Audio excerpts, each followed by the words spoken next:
Substance, cloth, I do not exaggerate. Indeed, with regard to all the things I saw during my eventful career in the South Seas, I have been exceedingly careful not to exaggerate, or in any way to mislead or deceive my readers. This cloth, I say, was remarkably like to coarse brown cotton cloth. It had a seam or fibre down the centre of it, from which diverged other fibres about the size of a bristle. There were two layers of these fibres, very long and tough, the one layer crossing the other obliquely, and the whole was cemented together with a still finer fibrous and adhesive substance. When we regarded it attentively, we could with difficulty believe that it had not been woven by human hands. This remarkable piece of cloth we stripped carefully off, and found it to be above 2 feet long by a foot broad, and we carried it home with us as a great prize.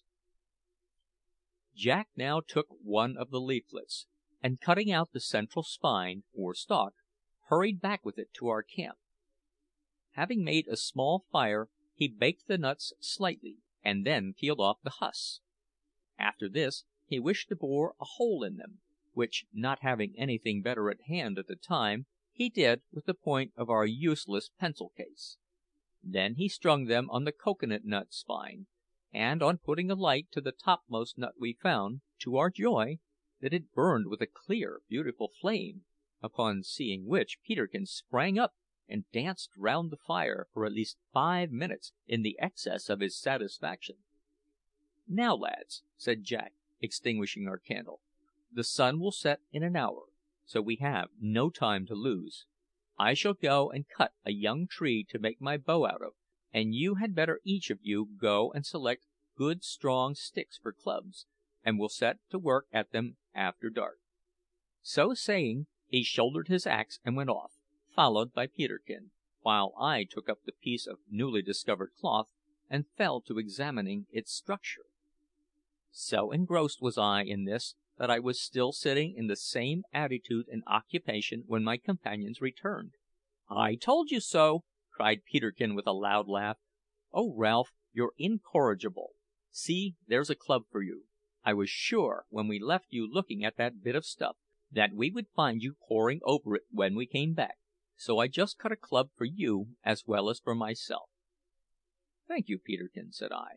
"It was kind of you to do that instead of scolding me for a lazy fellow, as I confess I deserve." "Oh, as to that," returned Peterkin, "I'll blow you up yet if you wish it; only it would be of no use if I did, for you'd be a perfect mule." As it was now getting dark, we lighted our candle, and placing it in a holder made of 2 crossing branches inside of our bower, we seated ourselves on our leafy beds and began to work. "I intend to appropriate the bow for my own use," said Jack, chipping the piece of wood he had brought with his axe. "I used to be a pretty fair shot once. But what's that you're doing?" he added, looking at Peterkin, who had drawn the end of a long pole into the tent, and was endeavouring to fit a small piece of the hoop iron to the end of it. "I'm going to enlist into the Lancers," answered Peterkin. "You see, Jack, I find the club rather an unwieldy instrument for my delicately formed muscles, and I flatter myself I shall do more execution with the spear." "Well, if length constitutes power," said Jack, "you'll certainly be invincible." The pole which Peterkin had cut was full 12 feet long, being a very strong but light and tough young tree, which merely required thinning at the butt to be a serviceable weapon. "That's a very good idea," said I. "Which, this?" inquired Peterkin, pointing to the spear. "Yes," I replied. "Humph!" said he. "You'd find it a pretty tough and matter of fact idea if you had it stuck through your gizzard, old boy." "I mean the idea of making it is a good one," said I, laughing; "and now that I think of it, I'll change my plan too. I don't think much of a club, but I'll make me a sling out of this piece of cloth.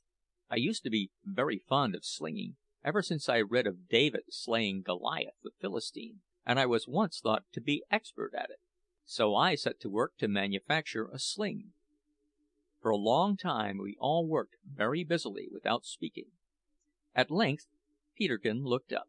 "I say, Jack, I'm sorry to say I must apply to you for another strip of your handkerchief to tie on this rascally head with. It's pretty well torn at any rate, so you won't miss it." Jack proceeded to comply with this request, when Peterkin suddenly laid his hand on his arm and arrested him. "Hist, man!" said he. "Be tender. You should never be needlessly cruel if you can help it. Do try to shave past Lord Nelson's mouth without tearing it, if possible. Thanks. There are plenty more handkerchiefs on the cocoa nut trees." Poor Peterkin! With what pleasant feelings I recall and record his jests and humorous sayings now! While we were thus engaged, we were startled by a distant but most strange and horrible cry. It seemed to come from the sea, but was so far away that we could not clearly distinguish its precise direction. Rushing out of our bower, we hastened down to the beach and stayed to listen. Again it came, quite loud and distinct on the night air, a prolonged, hideous cry, something like the braying of an ass. The moon had risen, and we could see the islands in and beyond the lagoon quite plainly, but there was no object visible to account for such a cry. A strong gust of wind was blowing from the point whence the sound came, but this died away while we were gazing out to sea. "What can it be?" said Peterkin in a low whisper, while we all involuntarily crept closer to each other. "Do you know," said Jack, "I have heard that mysterious sound twice before, but never so loud as tonight. Indeed, it was so faint that I thought I must have merely fancied it. So, as I did not wish to alarm you, I said nothing about it." We listened for a long time for the sound again, but as it did not come, we returned to the bower and resumed our work. "Very strange," said Peterkin quite gravely. "Do you believe in ghosts, Ralph?" "No," I answered, "I do not. Nevertheless, I must confess that strange, unaccountable sounds, such as we have just heard, make me feel a little uneasy. What say you to it, Jack?" "I neither believe in ghosts nor feel uneasy," he replied.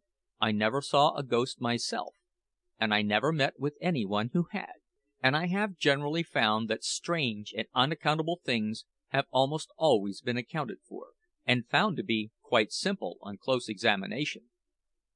I certainly can't imagine what that sound is, but I'm quite sure I shall find out before long; and if it's a ghost, I'll "Eat it!"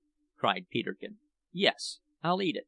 Now then, my bow and 2 arrows are finished, so if you're ready, we had better turn in." By this time Peterkin had thinned down his spear, and tied an iron point very cleverly to the end of it.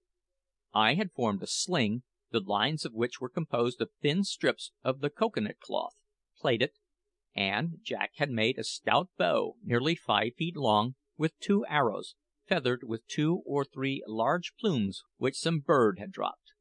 They had no barbs, but Jack said that if the arrows were well feathered they did not require iron points, but would fly quite well if merely sharpened at the point, which I did not know before.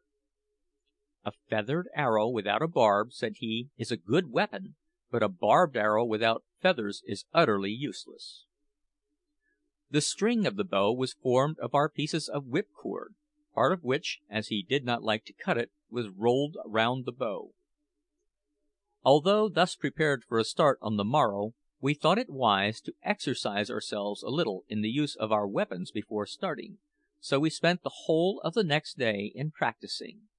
And it was well we did so, for we found that our arms were very imperfect, and that we were far from perfect in the use of them. First, Jack found that the bow was much too strong, and he had to thin it. Also, the spear was much too heavy, and so had to be reduced in thickness, although nothing would induce Peterkin to have it shortened. My sling answered very well, but I had fallen so much out of practice that my first stone knocked off Peterkin's hat, and narrowly missed making a second Goliath of him.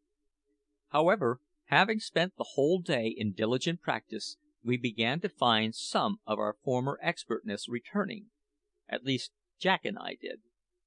As for Peterkin, being naturally a neat-handed boy, he soon handled his spear well, and could run full tilt at a cocoa nut, and hit it with great precision once out of every 5 times. but I feel satisfied